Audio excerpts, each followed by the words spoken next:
Anak Manusia datang untuk mencari dan menyelamatkan yang hilang. Bacaan Injil Selasa 16 November 2021, Lukas 19 ayat 1 sampai dengan 10. Yesus memasuki kota Yeriko dan berjalan melintasi kota itu. Di situ ada seorang kepala pemungut cukai yang amat kaya, bernama Zakius. Ia berusaha melihat orang, apakah Yesus itu, tetapi tidak berhasil karena orang banyak dan dia berbadan pendek. Maka berlarilah ia mendahului orang banyak, lalu memanjat pohon ara untuk melihat Yesus yang akan lewat di situ. Ketika Yesus sampai ke tempat itu, ia melihat ke atas dan berkata, "Zakeus, segeralah turun. Hari ini aku mau menumpang di rumahmu." Zakeus segera turun dan menerima Yesus dengan sukacita. Tetapi semua orang yang melihat hal itu bersungut-sungut, katanya, "Ia menumpang di rumah orang berdosa." Tetapi Zakeus berdiri dan berkata kepada Tuhan, "Tuhan, separuh dari milikku akan kuberikan kepada orang miskin. Dan sekiranya ada sesuatu yang kuperas dari seseorang, akan kukembalikan 4 kali lipat." Kata Yesus kepadanya, "Hari ini terjadilah keselamatan atas rumah ini, karena orang ini pun anak Abraham. Anak Manusia memang datang untuk mencari dan menyelamatkan yang hilang." Demikianlah sabda Tuhan. Terpujilah Kristus. Bapak, Ibu, saudara-saudari yang dikasihi Tuhan, pernahkah Bapak Ibu melihat lukisan Yesus yang sedang berdiri dan mengetuk pintu? Lukisan itu dilukis oleh Holman Han. Konon, setelah karyanya selesai, Han memanggil rekan-rekannya yang lain dan meminta mereka untuk mengamati dengan kritis, melihat apakah ada kesalahan dalam gambar itu atau lukisan itu. Mereka memandang dengan teliti lukisan itu, tetapi tak seorang pun bisa menemukan kesalahan dalam gambar itu. Justru mereka merasa kagum. Akan tetapi, tiba-tiba seorang rekannya yang baru saja datang langsung bisa menemukan kesalahan terbesar yang dilakukan olehnya. Dan dia berkata, "Pak Han, Anda lupa melukis gagang pembuka pintu atau kunci di pintu itu." Dan benar, lukisan itu memang terlihat tidak memiliki gagang. Namun Han pun menjawab, "Teman, bila Kristus mengetuk pintu rumahmu, pintu itu hanya bisa dibuka dari dalam." Bapak, Ibu, seorang Kristiani yang sering membaca kitab suci pasti mengenal yang namanya Zakius. Entah itu dari cerita kitab suci itu maupun dari cerita-cerita guru sekolah minggu.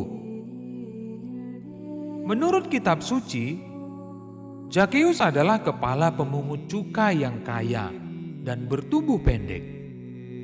Ia dibenci oleh orang Yahudi lantaran dia bekerja pada pemerintah Roma yang menjajah bangsa Yahudi dan menarik uang lebih daripada yang seharusnya. Pada zaman Zakius, kota Yeriko menjadi pusat produksi dan ekspor untuk balsam Mekah, sehingga kedudukan Zakius sebagai kepala pemungut cukai di kota itu tentunya sangat penting dan menghasilkan kekayaan besar. Namun semua orang tidak mau berteman dengannya walaupun ia sangat kaya. Orang-orang memandang dia sebagai seorang pendosa yang harus dijauhi. Apa sebenarnya yang menarik dari kisah ini? Pertama-tama, yang membuat kisah ini menarik adalah bukan hanya tentang pertobatan sejati seorang pendosa. Tetapi pertama-tama kisah ini menarik karena panggilan menuju pertobatan sejati berasal dari Yesus sendiri dan dijawab oleh Zakheus dengan sukacita. Ketika Yesus sendiri melihat ke atas dan berkata kepada Zakheus, "Zakheus, segeralah turun. Hari ini aku mau menumpang di rumahmu." Dalam Injil, tidak semua peristiwa penting Yesus melihat ke atas. Yesus hanya menengadah ke langit ketika akan menggandakan roti. Bahkan ketika di kayu salib, tidak dikatakan Yesus menengadah ke langit. Artinya, bagi Yesus, ternyata manusia itu sungguh berharga. Betapa Yesus sangat mencintai manusia. Ini bukti bahwa Yesus selalu peduli pada manusia, secara khusus mereka yang jauh darinya. Ketika Yesus memanggil nama Zakheus dengan kasih, rasanya hangat jika membayangkan Yesus memanggil saya dengan nama saya atau memanggil nama Bapak Ibu. Siapa yang tidak bahagia jika namanya dipanggil oleh seorang pejabat atau orang terkenal, apalagi oleh Yesus? Hatinya gembira saat Yesus mengatakan akan menginap di rumahnya, sementara orang-orang membencinya dan tidak menghargainya. Yesus memandangnya dengan sentuhan kasih, meskipun Zakheus orang berdosa. Zakheus justru menunjukkan imannya yang lahir dari keberdosaannya, sehingga dia akhirnya mengatakan, "Tuhan, separuh dari milikku akan kuberikan kepada orang miskin. Dan sekiranya ada sesuatu yang kuperas dari seseorang, akan kukembalikan 4 kali lipat."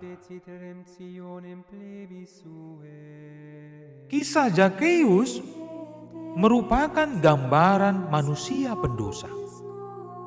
Bahkan dianggap orang paling bertanggung jawab terhadap dosa yang terjadi di Yeriko. Namun Zakheus mampu melihat terang keselamatan yang ada dalam diri Yesus. Sebagai orang yang dianggap berdosa, pintu hatinya lebih terbuka untuk menerima Yesus. Sikap Zakheus persis seperti inspirasi Han dalam lukisannya. Zakheus adalah salah satu pemilik rumah yang membuka pintu hatinya untuk Yesus. Ketika manusia mampu melihat tatapan kasih Yesus dan membiarkannya masuk dalam relung hatinya, maka yang timbul adalah relasi yang intim yang akan membawa keselamatan kekal. Bapak, Ibu, saudara-saudari yang terkasih, persoalannya manusia justru sering memandang sesamanya rendah, hina, pendosa, atau jahat, seperti sebutan yang diberikan kepada Zakheus. Pendek. Daripada menengadah ke atas, menyapa dengan kasih, seperti Kristus yang memandang Zakheus ke atas dengan kasih. Selama manusia belum mampu memandang dirinya dan orang lain itu berharga, dia sendiri akan menjadi pendek dalam iman dan kasih, dan pendek dalam pengampunan. Zakheus seorang pendosa, berusaha melihat Yesus meskipun badannya pendek. Namun dia berusaha meskipun harus memanjat. Kita pun diajak untuk berusaha mencari dan melihat Yesus dalam setiap peristiwa hidup kita. Kita diajak untuk melihat dan menemukan Yesus sekalipun dalam persoalan hidup kita, dalam kegagalan kita, dalam kekecewaan kita, ataupun ketika kita tersakiti, ditolak, dihina, atau dipermalukan seperti Zakius. Karena dalam setiap peristiwa hidup kita, Yesus selalu menyapa dan mengetuk pintu hati kita. Ketika kita membuka pintu hati kita, kasih yang kita terima dari Yesus akan memampukan kita menjadi orang-orang yang bersyukur dan menghadirkan kasih Allah dimanapun kita berada. Seperti kasih Zakius, membagikan miliknya kepada orang miskin, bahkan 4 kali lipat. Itu yang membuat Zakius bahagia. Namun perlu diingat Bapak Ibu, saudara-saudari yang dikasihi Tuhan. Orang yang sudah mengalami jamahan kasih Allah seharusnya tidak boleh menjadi manusia yang sama lagi. Kehidupannya harus benar-benar berubah. Karena tidak ada kasih yang dapat disimpan sendiri. Kasih itu harus mengalir keluar seperti aliran sungai. Amin. Marilah berdoa. Allah Bapa kami di surga, betapa banyaknya yang telah Engkau pilih untuk menyatakan kebesaran-Mu di dunia ini. Terima kasih atas keteladanan orang-orang kudus pilihan-Mu yang telah memberi semangat hidup bagi kami. Berilah kami kemampuan untuk menjalani hidup kami dengan suci seperti orang-orang kudus-Mu itu. Dengan pengantaran Kristus Tuhan kami yang hidup dan berkuasa kini dan sepanjang segala masa. Amin.